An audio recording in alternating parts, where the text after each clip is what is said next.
My name is Clancy I, and I'm an alcoholic. And I'm very happy to be here tonight at the first annual Dick Martin, Joe Leith Testimonial Banquet.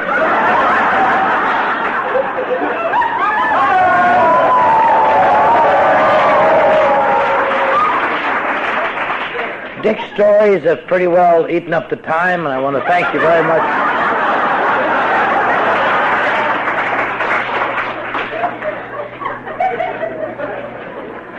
But I am glad to be here. It's always a pleasure to... When I was listening to Dick talk about how wonderful this group was, I just got a surge of admiration for all of you. And I'd been sitting there feeling a little bad because when I was asked to fill in for my friend Joe, I had to give up my Super Bowl ticket for tomorrow on the 35-yard line. And I was a little sullen about it, but after... Well, it's easy for you to go over It's like it's a little more exciting than watching Nebraska play Penn State.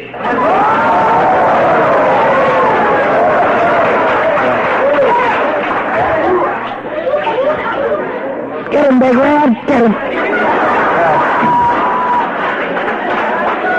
I was feeling a little uncertain, a little sad about it, but when Dick was talking about what a wonderful group this was and how it made all their visitors feel warm and how magnificent you all were, I was just so proud to be here. And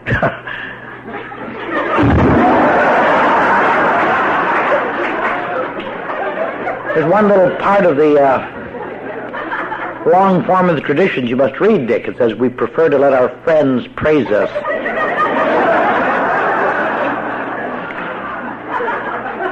But I'm glad to be here to meet a number of people tonight who I've met before at the Cornhusker Roundups. And glad to see my friend Terry, the world's worst driver, who's driven here all the way from St. Joseph, Missouri at a speed of 11 miles an hour, left Tuesday. Sitting across the table from some hideous newcomer that he was so new he got a book, and I tried to buy it from him and he wouldn't sell it. Somebody told him how much it cost. He knows it costs more than 35 cents that I offered him. And I'm glad to see a great many people here tonight, because any convocation of Alcoholics Anonymous is a warm, enthusiastic thing if they're gathered in the right spirit. Sometimes groups get together and they're sullen and negative, and then it's not much fun at all. But up things are fine. I want to tell Jim, he said that we both were fans of the Green Bay Packers. I was a fan of the Green Bay Packers right up till the last minute, till they lost to Dallas. Then I became a Dallas fan, actually. And then last week I became a Washington Redskin fan. And tomorrow night I'm going to be a Miami Dolphins fan.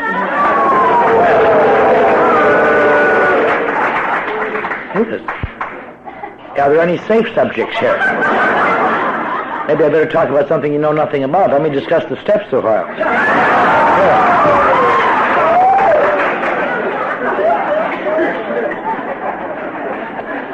Well, is there anybody I haven't offended yet? I want to thank Dick and his wife Peg for their hospitality at their home. I was going to stay at the Holiday Inn, but they got me in at their home $5 cheaper. And,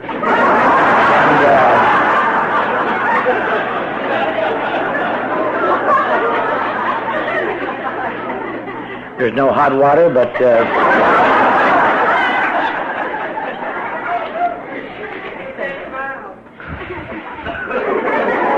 I'd get in hot water then. Now let's see, is there anything I've forgotten? Oh yes, one thing. I used to drink. I knew there was something I was missing in my talk tonight.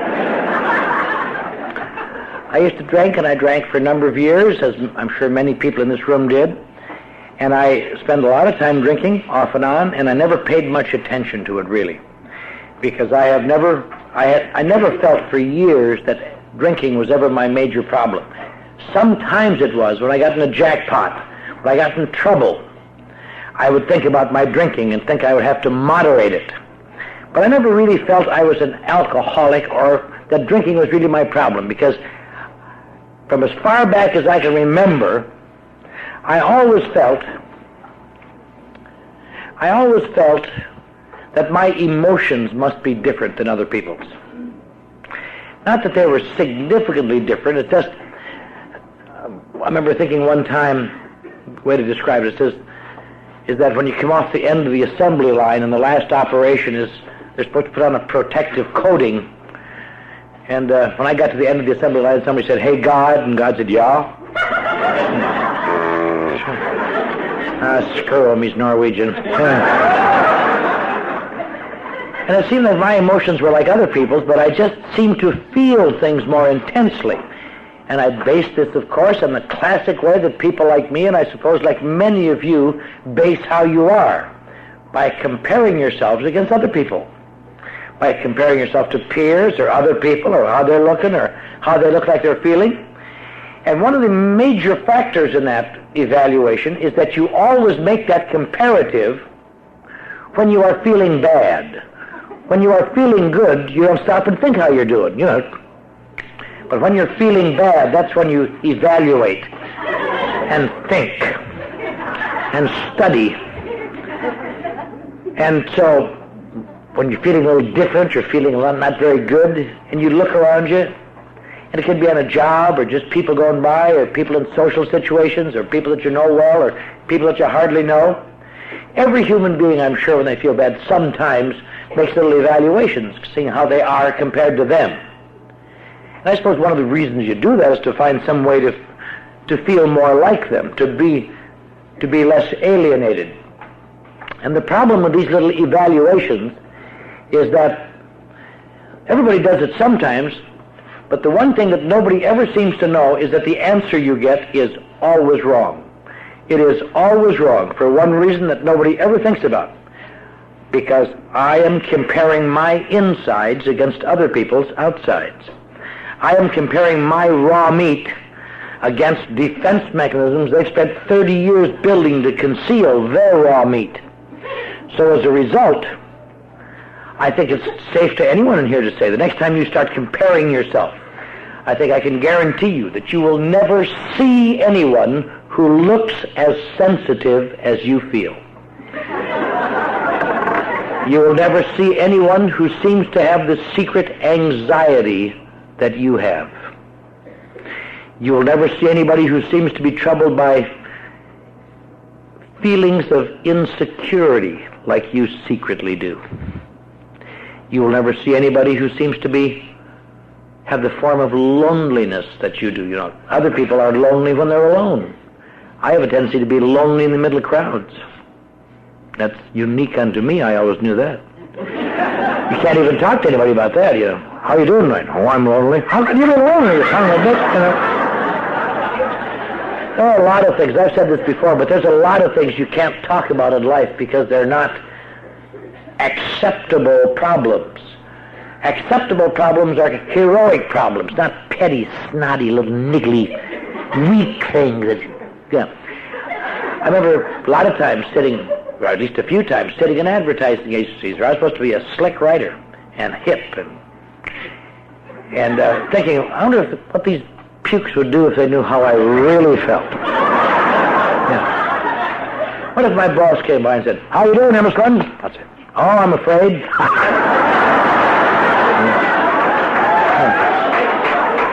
"What are you afraid of?" "Beat the shit out of me."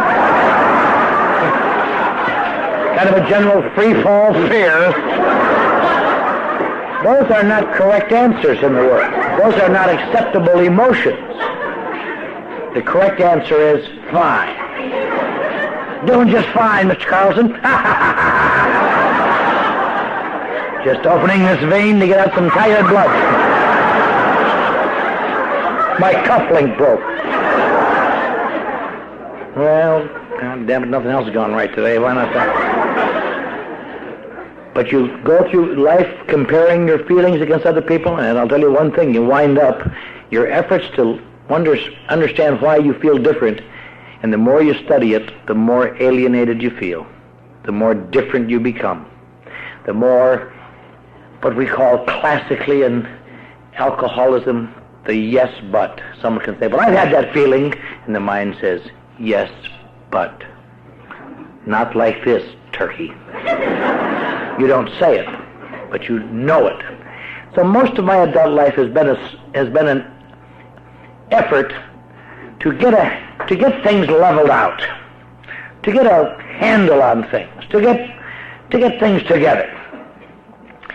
And I've tried a lot of things. I was in psychotherapy over 30 years ago. A lot of people in AA say you shouldn't go to a psychiatrist. But I tell you, in psychiatry, I discovered answers that just made me understand so much more that was just incredible. You get to know so much you aren't even aware of the facts. You're just not getting any better.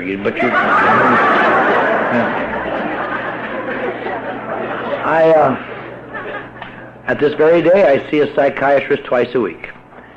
And some people say, if AA works all that well, why do you see a psychiatrist twice a week? And the answer is always the same, because I have told him unless he gets to those 2 meetings, I won't be a sponsor. That's why. I'm not putting down psychiatry at all. Psychiatry is a wonderful thing. It's just that the recovery ratio in alcoholism is something less than 1/4%. And the only sober alcoholic psychiatrists that I know of are in AA. But it's technically, it's not like it should work, because you learn so much. One thing about psychoanalysis, and many factors like this, for people like me, it gives you reasons to lay off the guilt. It gives you hooks to hang things on. Why did you do that? Because I was hurt as a child, you son of a bitch. That's why.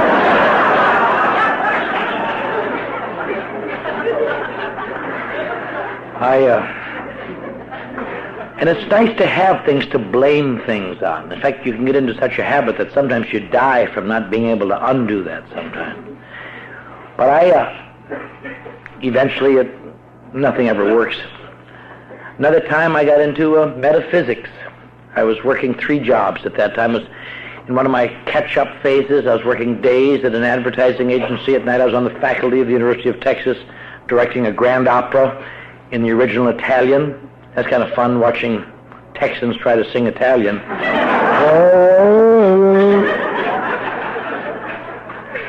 And I was writing a weekly sports column for the newspaper, because I always had diversified interests. That's one of the great pleasures of having a fragmented personality.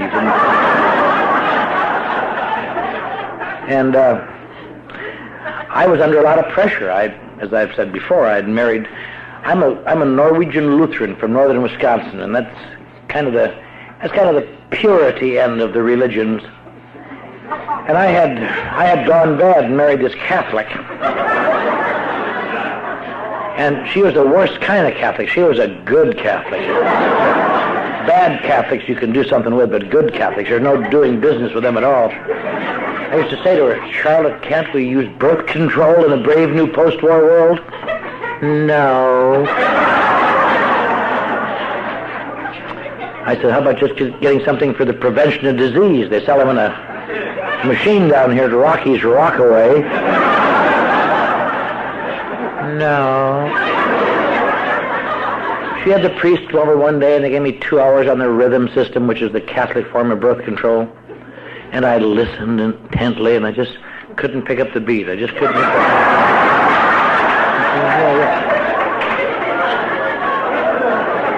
I told her we'll have to hire Lawrence Welk to stand at the foot of our bed more. 1 and the 2 and 1 and so one of the problems of my life is we kept having kids. Made me just crazy after a while. That's the way it was in Texas. I had a kid. I was trying to make up for lost time because my previous job had been playing the piano in a whorehouse in San Francisco, which is a resume buster when you're an executive. And I was really going strong. And I was drinking a little too much because under a lot of pressure. And they said I shouldn't drink anymore.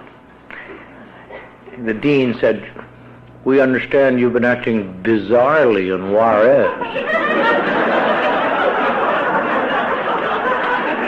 Whenever you see people who have little thin blue lips, and they say things like, no, this is for your own good, you know you're about to be screwed.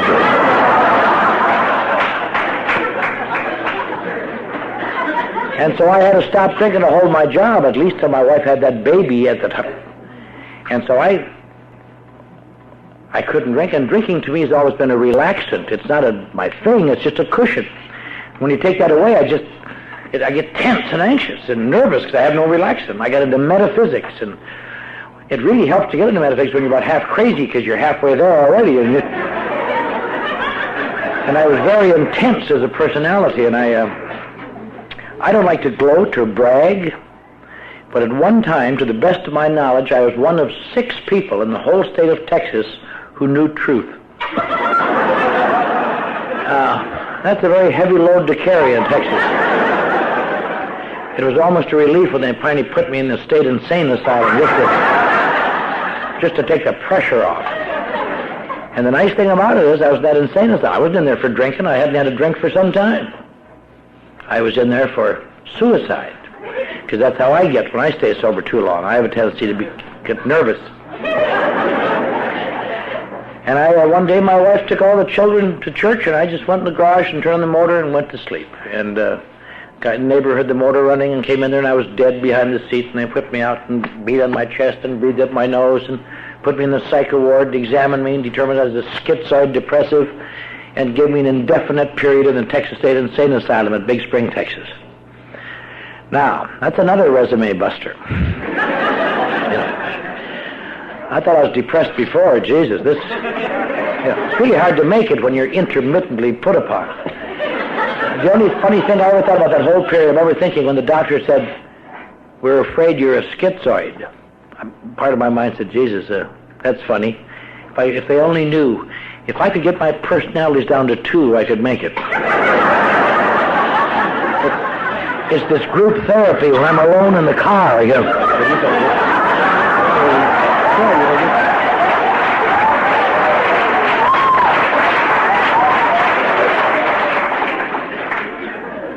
But I was in this nut house for a while. I didn't direct any grand operas in there, but I directed the Christmas pageant.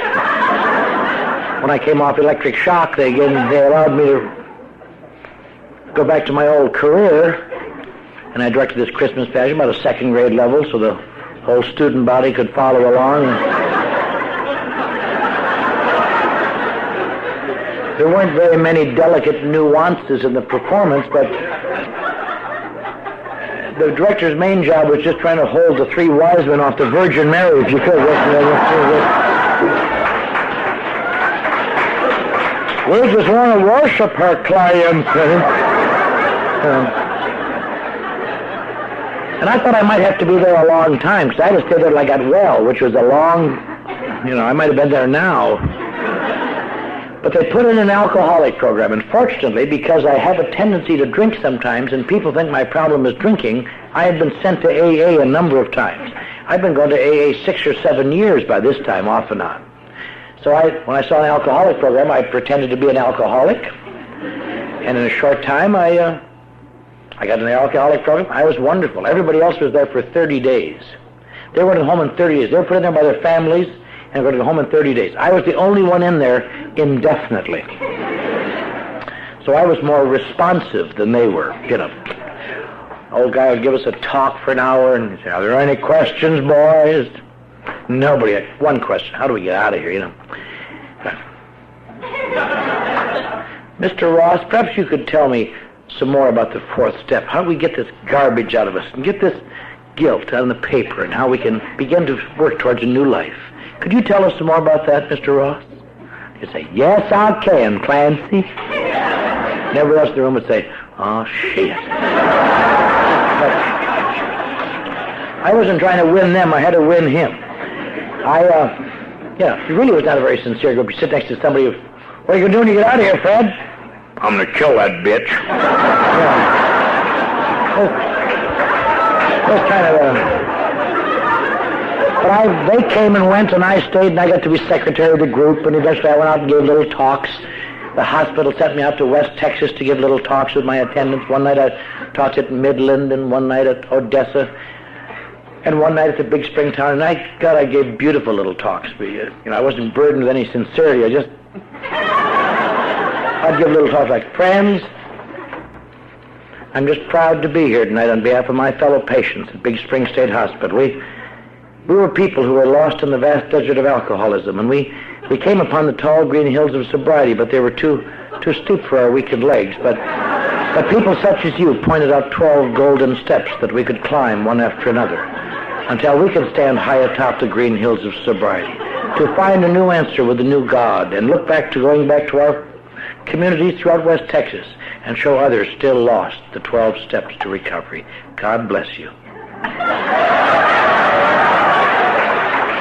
Now, you can laugh. That got me out of the Texas nut house. And the funny thing is, I never had another drink till I ran out of Thorazine. But when you run out of Thorazine, you have a tendency to get edgy a little bit. But some people were convinced I had learned my lesson. I came home. 10 seconds later, my wife was pregnant. And I got a job in Dallas, the largest advertising agency in the South. A number of people said, this kid has learned his lesson. He's been a wild one, but now he's straight. And I got a job. I was working, if you're old, you remember these ads, these old Elsie and Elmer ads for the Borden Company. And I was doing fine, except that the pressure started to mount, and I was having a little more difficulty. And my drinking was a hit or miss. I was trying to just use enough to get me through the pressures, and sometimes I guessed wrong. And Dallas is full of crapheads, really, if you want to know the truth. And one morning I woke up and I was in the Phoenix, Arizona drunk tank, 1,000 miles away. And a guy had just got done kicking my front teeth out because I'd vomited on his bunk. You think that's funny? Wait till I get to the part where I die of leukemia. You'll really like that. And again, as I've said here before, but I'll say it one more time, that was one morning I was glad I'd spent several $1,000s in psychoanalysis, because once you've been in psychoanalysis, you always have deeper insights and more understanding than people normally have. And that morning I was so sick, when I woke up I couldn't even move my head out of the way of this guy's shoe while he kicked my teeth out. But I was almost instantly able to identify his problem. I remember thinking, this son of a bitch is overreacting. Yeah. As long as when you can understand things like that, you really got an elbow on it. Yeah. And then by that time, my wife had taken all the kids and left me, and things took a little turn for the worse. Later one morning, I found myself being 86th out of a Skid Row, Michigan, told not to come back, and I'd been 86th. That was in Los Angeles. And I couldn't believe it. I couldn't believe it. What in hell do you have to do? I've been an award-winning writer. I had my picture in the paper all over the country for this opera I directed. I have done all sorts of things. I'm in the top 2% of the intellects of the country in my evaluation.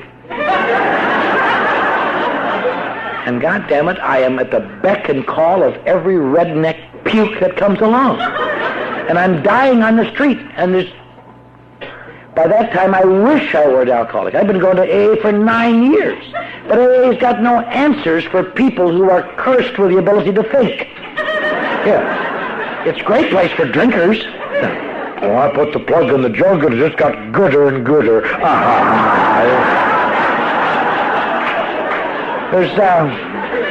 There's no great intellectual satisfaction in AA. I mean, when you come into a meeting finally and you may be desperate and may want to make a clean breast of things. I don't know if you understand this, but I think I'm going crazy. They have some old fool lean over and say, well, you keep coming back.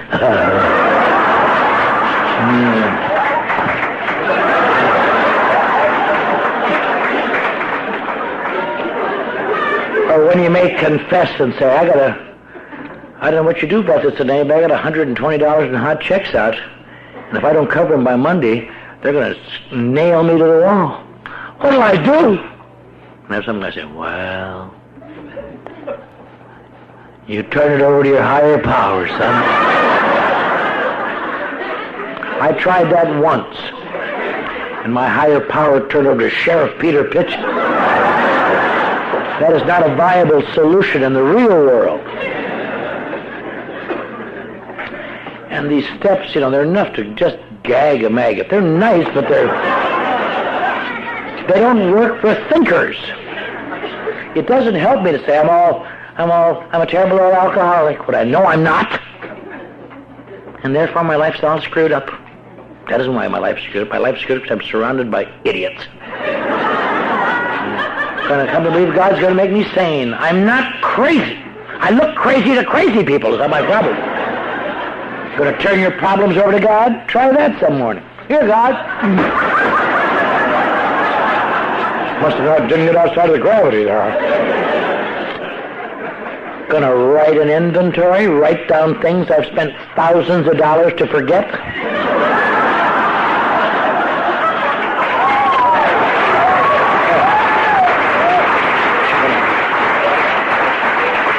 Going to write things down I wouldn't tell my psychiatrist.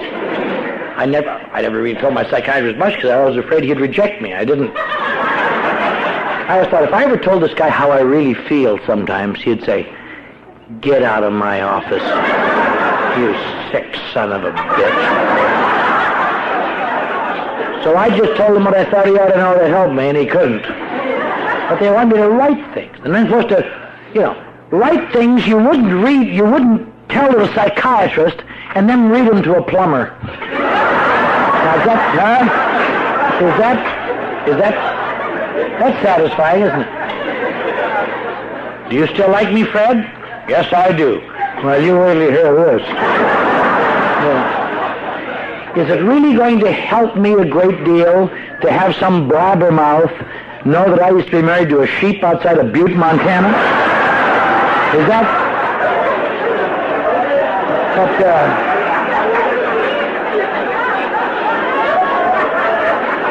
I want to hesitate to add, that's not a part of my inventory, folks. That's what we call a figure of speech. You're going to ask God to make you perfect, get rid of all your defects of character so you can get your own little set of blue lips.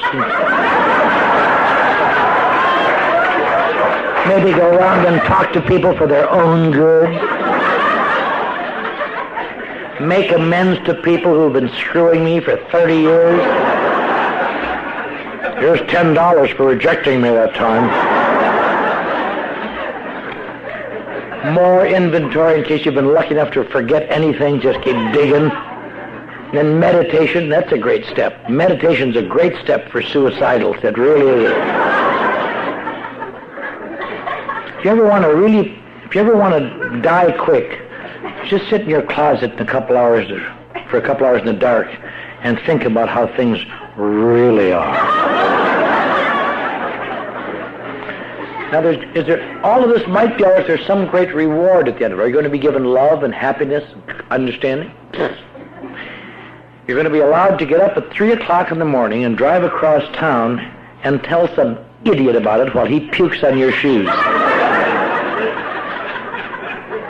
AA is a nice place for simple people. It has no place in the life of a person who is sensitive, intelligent, got any sense. That's all. That's why people like me have to find adjunctive therapies. And it really is, it's kind of hard to find the correct adjunctive therapy. It's kind of a funny thing. I spent some time in AA thinking only alcoholics look for adjunctive therapies, but the world is full of people. That's why they have TA and TM and EST and primal therapy. You talk to anybody in any of these therapies, nearly anyone you talk to has been in one of the others already. They go from therapy to therapy looking for some way. But I kept thinking if I could just get a handle on my emotions, if I could just get it together, if I could just find the place I fit. Because sometimes I do great. I'm a great 50-yard dash man.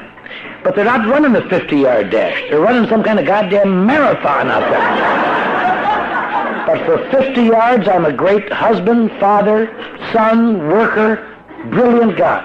But at 50 yards, I breast an invisible tape that nobody else feels, and I sit down to wait for the trophy, and they go by.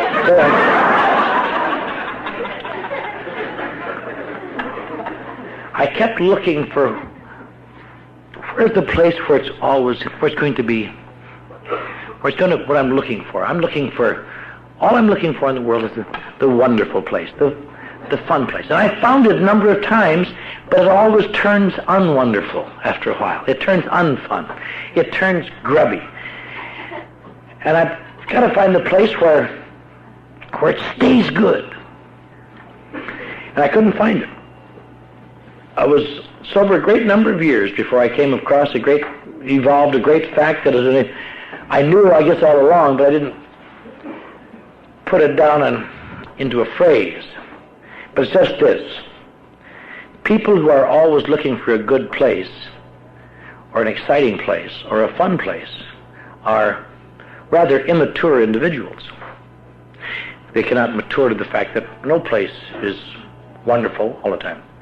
In fact, there's a truism that is so true that it's just dreadful, and it applies to almost everything in life. And if you can accept it, it makes life 10 times better, but you can't accept it very well. And it's just this. Nothing is wonderful after you're used to it. Nothing is wonderful after you're used to it. But children like me, all I demand of a relationship is when we both reach for the salt and our fingers brush, I want to feel a spark. I don't want to have to turn around to know that she came in the room. I want to be able to feel the electricity. And no matter how much sparks you had, I'll tell you something. The day comes in every relationship where your hands reach over the salt shaker and you say, give me the goddamn stuff.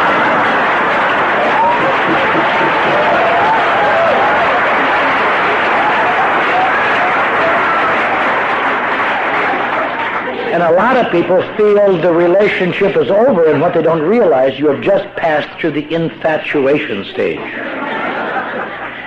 But I've looked for that in my jobs. I want that wonderful place to be there. And I find it. It's exciting. There are sparks. And one day it isn't sparks anymore. I think, it's getting crappy here. And I get put upon and edgy. People, places, and things, the paint starts to peel on them. And I just,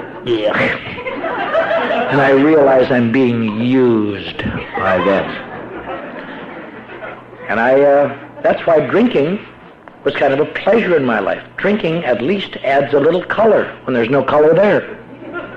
It gives me a little pizzazz, gives me a little Oz.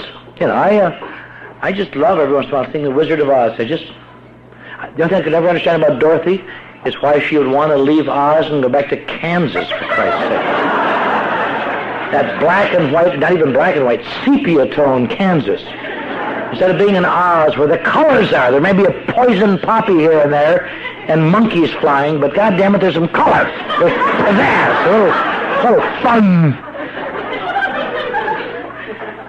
And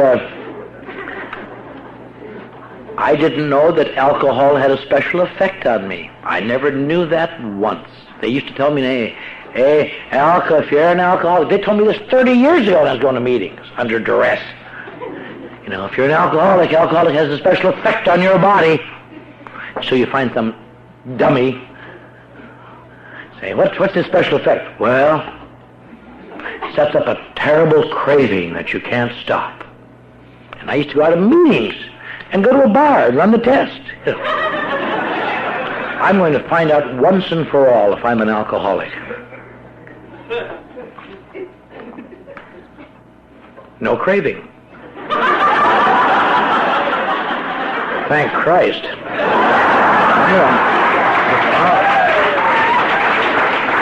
I didn't know that alcohol had a special effect on my body, and I didn't know what it was. They said it makes you drunker than other people.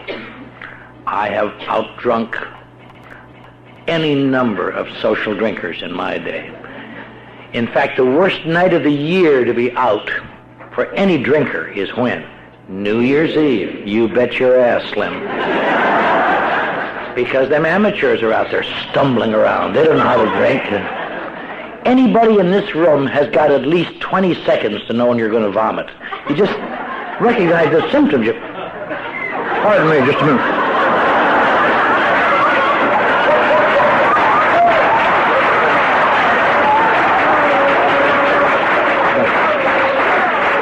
Anybody got a cert? Social drinkers get drunk once in a while. They don't even know what the symptoms are. You can be talking right to them. Say, how you doing today, Fred? Well, I said to her, I said,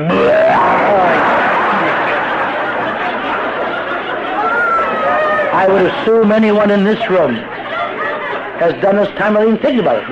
When you start to go, you just...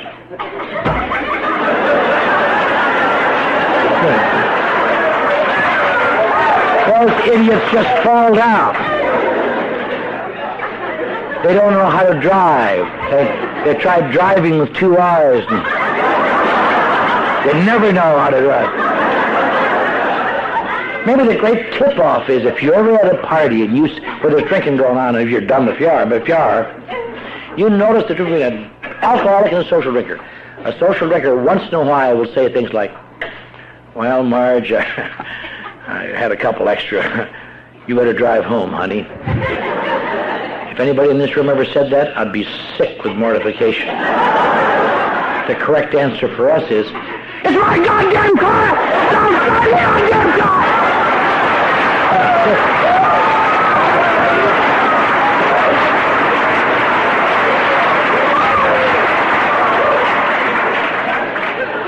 Alcohol doesn't make me goofy, it makes me right.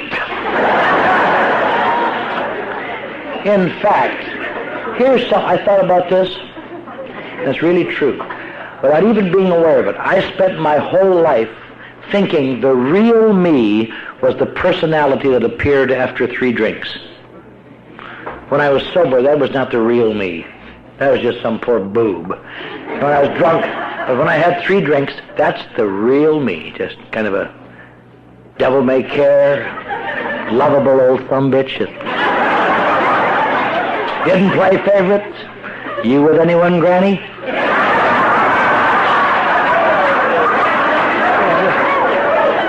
Want to play shuffleboard for your daughter, Fred?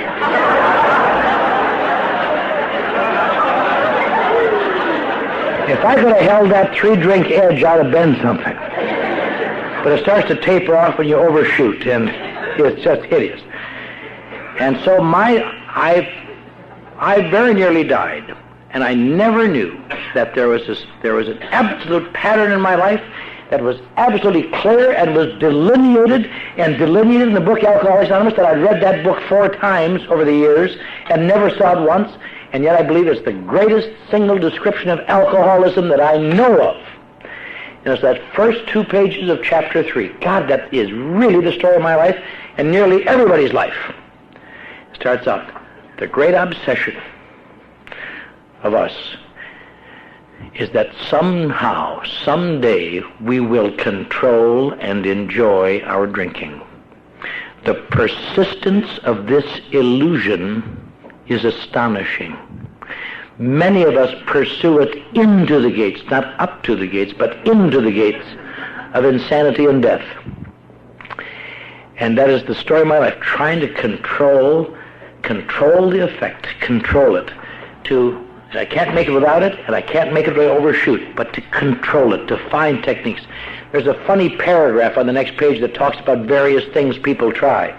That's really funny, and I can't quote it, but it's drinking beer only, drinking only at home, never drinking at home, changing from scotch to brandy, drinking only natural wines, drinking only with people, never drinking with people, taking physical exercise, reading spiritual literature, taking a trip, not taking a trip, swearing off. It says the list could be continued ad infinitum.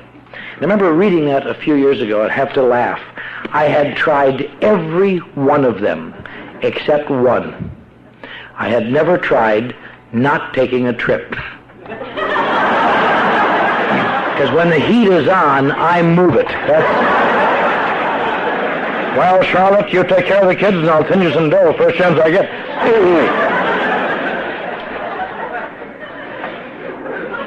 In fact, I sponsor a man in Los Angeles right now who left Omaha under much those conditions, and his wife is here tonight, and son, and I have to assume they had to feel the way my wife felt time after time. I'm glad that his life is working out, and I hope your life will work out, and I hope my family's life will stay good. because these are problems that affect all of us in various ways. Then it says there are brief recoveries followed always by still worse relapse. And it says something to the effect that over any significant period of time, it gets worse, never better.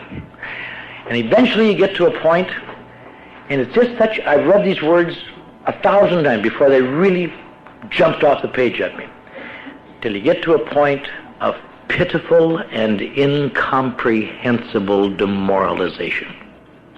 I used to think that's how drunk you got. You get to a pitiful, incomprehensible demoralization. But it isn't.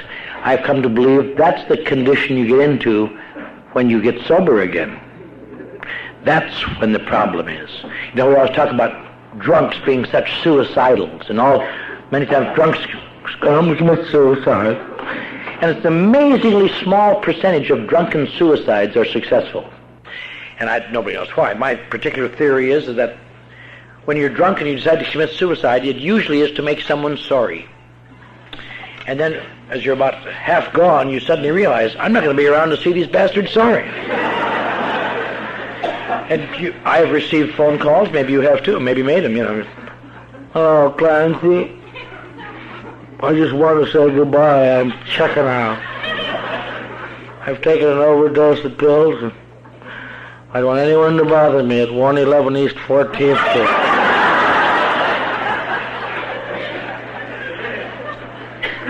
Do you know when most successful alcoholic suicides take place? Shortly after becoming sober. There are no notes. There are no big goodbyes. It's called pitiful and incomprehensible demoralization, where if you can survive a little while, it goes away, but for a while, because you find yourself in a position where you cannot even justify it to yourself, and you got to go out there pretty soon and justify it to people upon whom your life depends. Families and employers and people, your friends, and you want to look good. And you can't even find a rationale. You can't even find a hook to put it on. It takes a few days sometimes to find a hook to put it on, or to arrange the facts so it doesn't look as bad to you as it did. Till it was her fault or their fault or somebody's fault. I'm in a position, unlike probably most of you here, maybe all of you. I'm in a position where I see alcoholics die almost every day. Very few people have that opportunity. And I watch people die every day, and I watch people dying every day, and I watch people struggling in this terrible destructiveness. And it's a funny thing. Monday it'll be 9 years ago that I resigned a job as a marketing director in Beverly Hills to go down and run the mission that 86'd me in 1958. I was going back and get revenge on those people. They've got me again. But, you know, that's another corollary of that same thing I said earlier.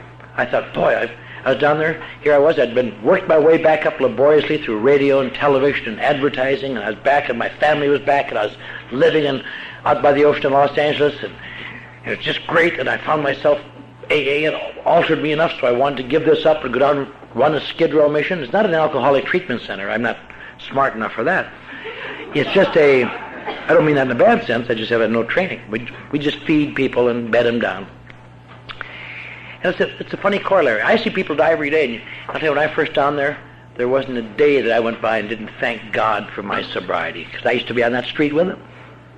But it's another corollary. Nothing is hideous after you're used to it.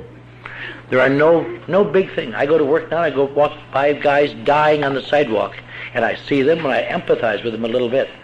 But my mind is on what has to be done there today. Everything is, once it becomes conditioned, it doesn't have strong impacts anymore. I love the ocean. That's why I never moved to the ocean, never moved on the beach. Because when you move to the beach, you lose the ocean. It becomes part of your conditioned environment. You don't see it anymore. Like when you live near mountains. God, look at those lovely mountains. After a year from now, you can say, where's the what mountains? You know, they're just...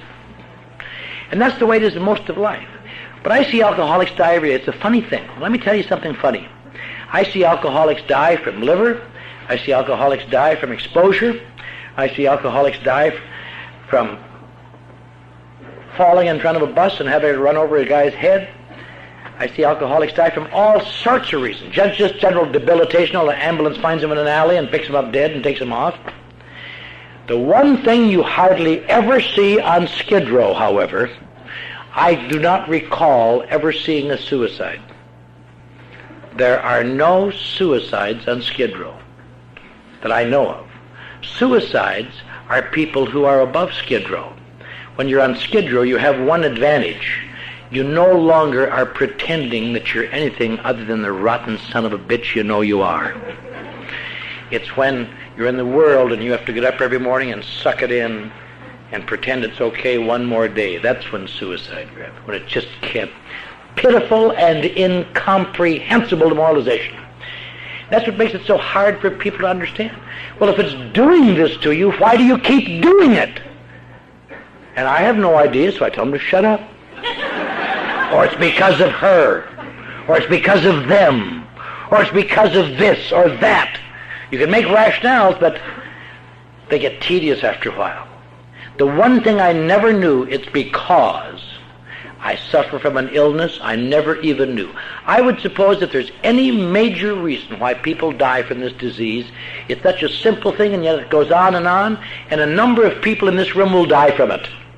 And that is lack of knowledge of the nature of the illness. Most everybody comes here thinking they're here to beat alcohol, and that is not necessary. Some of the more, if you're like me when I was dumber, you might think you're here to stop drinking or to get sober. Ridiculous. You're not here to get sober. If getting sober was the answer, detoxes would turn out winners. Hospitals would turn out winners. Toilet bowls would turn out winners. They talk all they want about the detox programs, but the major American detox is the toilet bowl. That's where more detoxes take place than anywhere else. There aren't very many people in this room who haven't knelt in front of the old porcelain altar in the morning, gazed into those shimmering waters, waiting for an answer to surface. Say your morning prayer. Oh, God. You hardly ever realize your body's giving you a little free detox, baby, that's all. Some days when you're sick enough, your body will detox you from both ends at once. That's very good for your body, but it's a bitch on your nerves, I'll tell you. You're called upon to make a series of split-second decisions. And every answer must be correct. There's no room for error. You guess wrong just once and you...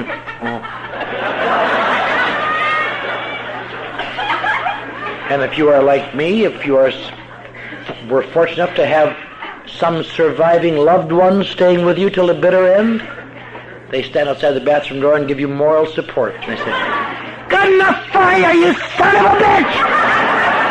Why don't you go and shit on her floor?"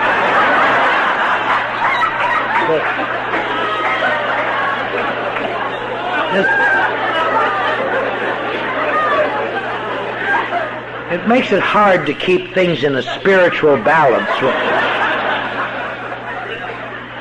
The hardest thing to understand here is the nature of the problem. It is not alcohol. If alcohol were my problem, I would not be here tonight. I would be somewhere else, baby, because I don't need it. I haven't had a drink since October of 1958. What do I need of this stuff? But it turns out that it's not alcohol. It's something that sounds like alcohol, and we talk a lot about drinking. It's called alcoholism. Now you say it's a three-letter suffix that makes no difference, but that little three-letter suffix is what makes me sick and also gives me a chance to get better. And the difference is just this. It turns out that the thing that alcohol does different in me than it does in most people who drink, it isn't what it does to me at all. It's something infinitely more sly. It turns out alcohol does something for me that it doesn't do for most people. It almost instantly has the power to alter my perception of reality. It almost instantly alters my relationship to my environment. It almost instantly makes me larger and more self-contained and them smaller and less frightening. And I never had the slightest idea that it didn't happen to everybody. But that's why a few drinks makes me feel like myself. My holes are plugged. And other people don't get their holes plugged by drinking. That's why drinkers wind up running with drinkers. Who wants to run with it? Stop after work with a new friend. You want a drink, Frank? Yeah, thanks. You want another one, Frank? No, I'm starting to feel it.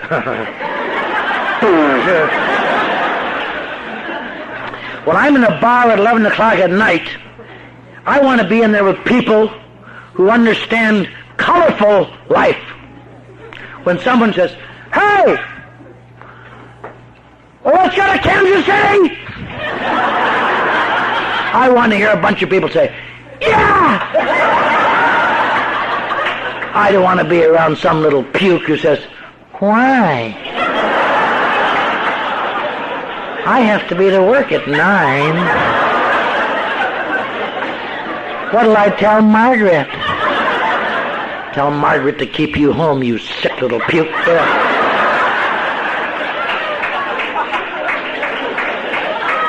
Alcohol makes the world the way I wish it could be. Now, there's nothing wrong with that except for one thing. If alcohol does this for you, there's just one slight tab. It slowly and surely erodes your ability to cope with reality. My life begins after 3 drinks. My life without 3 drinks gets worse and worse. It doesn't mean that I don't become psychotic or crazy. It's just that the negative emotions are enhanced and the positive emotions are decreased, and the anxieties and irritations and as that old commercial said, I know relief is just a swallow away and I want to be on the straight and narrow, but God damn it, I don't want to live like this, some kind of a guy chained to a rock. And you try to do the best you can, and one day you get up and those 3 words come out that kill people like you and me, and they just say, "What's the use? Christ's sake, what's the use? I'll watch it. I'll control it." And I fight to control it. And turns out the curse of alcoholism is not what alcohol does to you. It's the fact that sobriety eventually must always become untenable. Now that is something I never guessed, because once I get the alcohol out of my system, I'll make a go of it without realizing the difference between an alcohol problem and alcoholism is when you got an alcohol problem, stopping drinking, you're cured. In alcoholism, when you stop drinking, you have just taken away what comfort you got. And the painful end of alcoholism is sobriety. And now drinking is doing something to me, and it's destroying me, and reality's worse. And it doesn't happen the same in our lives. Some people get that surge the first drink they take. Some people drink for 30 years before they get that surge. That's what they mean by crossing an invisible line. When alcohol begins to do something for you, you don't even know it, but you can see it sometimes in retro. Sometime during that year, maybe you can figure it out. But that's what makes the incongruity at Alcoholics Anonymous. Sometimes you see some old fool get up, and he'll say, "I drank for 35 years." And he looks accusingly at some little snot about 20 years old in the front row, as if to say, "How can you be an alcoholic, you little snot?" And what he doesn't know is the little snot is looking up and thinking, "You can't be much of an alcoholic if you lasted 35 years, you old son of a bitch."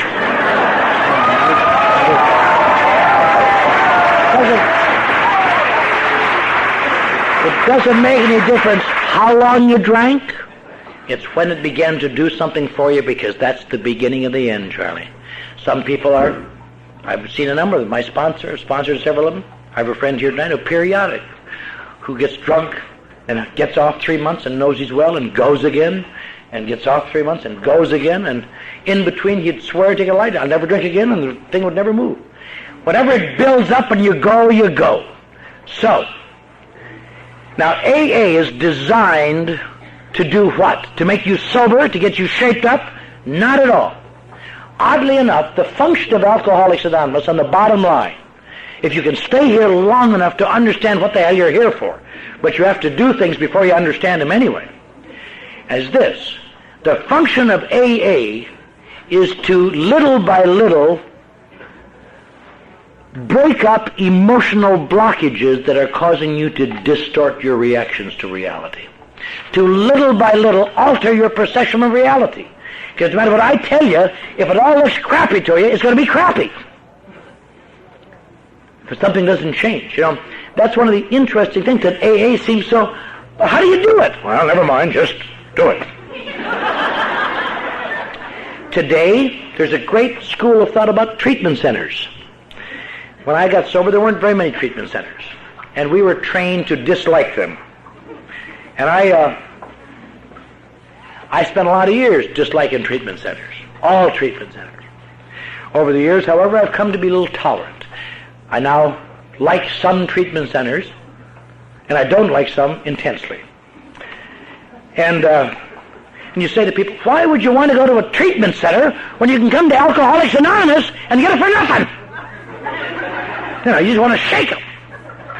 And we forget what it's like, As I think about this, if I were on the beach in Santa Monica tonight, and I wanted to go to Catalina, which is an island out of sight, and there was a small ferry there called the SS Treatment Center, with people with coffee and food and attendance, and we'll take you. And you say, okay, what's the other deal?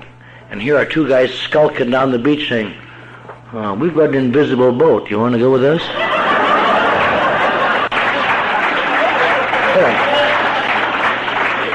Not me, Jim. Anybody in their right mind that had a choice and insurance would go on that treatment center boat. I don't put them down at all for it. The only problem with the treatment center is this. You get out, just out of sight of land, and they say, well, we're turning back now. But I'm not there yet.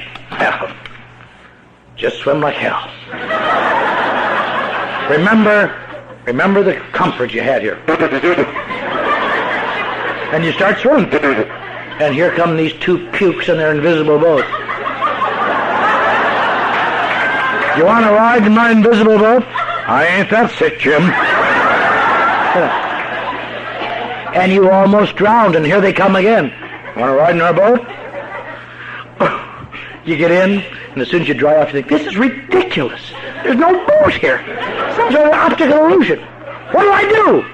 Better grab an oar and row. Get there, no oar. This is nonsense.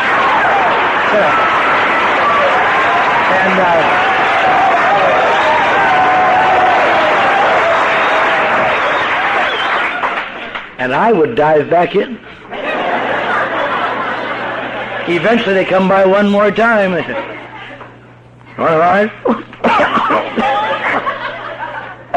Better grab an oar and row. You crazy bastards. And the irony is, the boat only appears after you begin to row. But no one wants to row a boat until they can see it. Which makes a paradox. You have to be kind of desperate sometimes to pick up that goddamn oar when there ain't no oar. And the boat appears. And if you row long enough, the boat gets better and better and better. You wonder what you ever saw in that.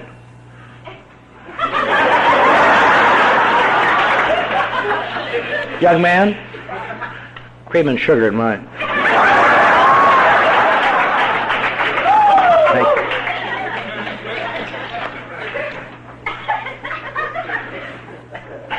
Sorry, kid. When I was your age, I was 15.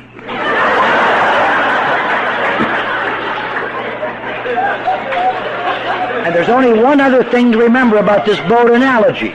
You get in a good boat, and it's great, and you discover you don't even want to go to Catalina. You want to stay in the boat. And it's great.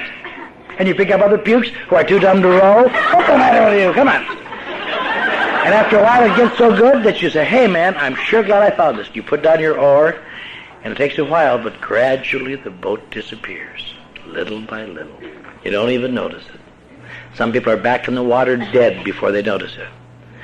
So there's really only two potentially dangerous times in sobriety. One is when you're first sober, and the other is all the time after that. If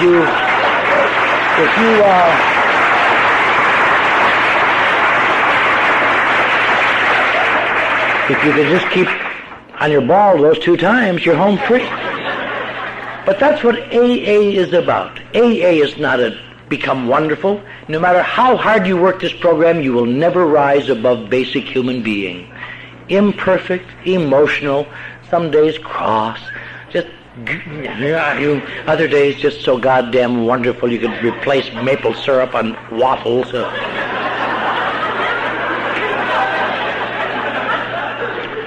That's why they say in AA, don't get too hungry or angry or lonely or tired. Not because they're bad things, but they are perspective disorders, perception disorders. When you're hungry, you stay all right, but everybody else gets a little stupid and slow is what they get. When you're angry, you just want a gun to educate them, you know. What's the matter with you?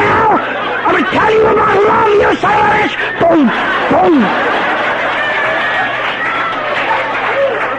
When you're lonely, that brings out the self-pity in everybody ever in the world. You know, just, I guess they're probably all at a party somewhere, right? But they didn't tell me. And when, I don't drink coffee, son.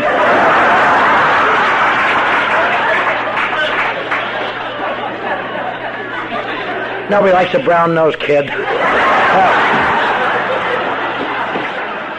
He's learning about AA early. Here's where you extend the hand of friendship. Some fool bites it. Here. Thank you. Thank you. When you're tired, people really do things to you. And I don't know why. And I don't know how they know you're tired, but they know. I've mentioned this analogy before, but I watched it happen again last Monday. I had flown in late on Sunday night from somewhere, and I was tired, and I got up in the morning, I got in the freeway to go to work, and I had a big day, and I could just see it setting up there. See the guy in the blue station wagon? He's tired. Let's all cut that son of a bitch off. I tried to look rested. How do they know? How do they know? But I'm not hungry, angry, or lonely, or tired. I stay the same, but thank God you all shape up a little bit. That's all. That's the function of AA. It's sponsorship, it's steps, it's meetings, it's fellowship, it's taking actions. It is not to make you wonderful at all. It is to do something that is absolutely impossible that I know, that I can think of. It is to little by little upgrade your perception of reality. Everything else, little by little, shapes up. Not, but, oh shit, And if you don't row, that's the way it goes down. That's all right. That's all right. Hey, he's going to help. Yeah. Wasn't this way in the old days when we were sincere. Yeah. AA is the same as it has always been, I believe, since Dr. Bob and Bill sat in Akron, Ohio on June 10th, 1935, and decided to work with other people and to take actions that will help them recover from the necessity to have to drink. And that's what it boils down to, where the rubber meets the road. All the slickness, all the parties, all the fun, all the conventions, everything. They're all great. But they are adjuncts to taking specific actions that will alter your perceptions and your emotions, that will enable you to live in a world that is reasonably pleasant. That is why we gathered meetings like this. Certainly not for the food.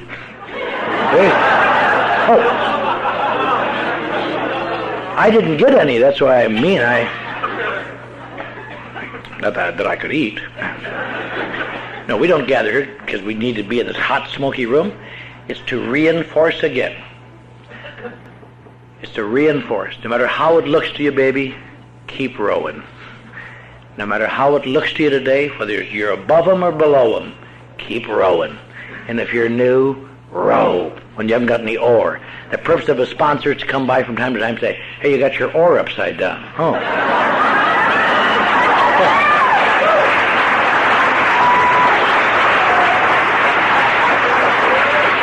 That, in the last analysis, in my opinion, is the difference between a good treatment center and a bad treatment center. A bad treatment center releases people like me and says, now keep it together. You can make it from here. A good treatment center says, watch for those 2 pukes in an invisible boat. They'll be by soon. You better hop in, because there ain't any other way you're going to make it. There's no other way that I know of that people like you and me can make it. To live in the world with some degree of dignity, to not have to drink, to feel strong, to feel little by little that the psychic holes are being filled up without ever having to drink to do it. Then it's worth everything it took. I'm glad I'm in Nebraska tonight. I'm glad that I really am glad, because tomorrow afternoon I won't be at the Super Bowl, but I'll be in Eau Claire, Wisconsin with my little old mother and father, and we'll be watching it on television. And as the camera pans over my seat in the warm sunlight, it's your fault, you old people. Then I'll roll home. I'm very glad that you had me here. I'm sorry that you couldn't have Joel, but perhaps another time. Thank you.